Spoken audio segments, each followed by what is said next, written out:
মা আমি এসেছি। কখন থেকে দাঁড়িয়ে আছি, মা এখন আসছে না। আর ডাকবো না, আমাকে তো কেউ ভালোই বাসে না।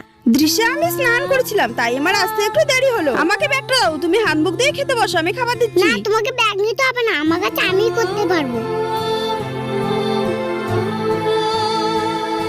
দৃশ্যা, আমি খাইয়ে দিব। তোমাকে খাই দিতে হবে না, আমি বড় হচ্ছি, আমি একা খেতে পারবো। থালাটা দাও। আমি খাইয়ে দিচ্ছি সোনা। না, তুমি যাও, আমার কথা ভাবতে হবে না।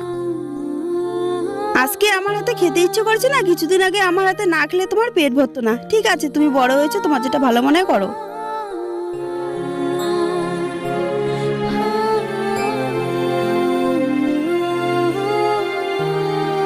মা, তুমি আমাকে খাই দাও, তোমার হাতে না খেলে আমার পেট ভরে না। সরি মা, আর কোনদিন এমন করে বলবো না।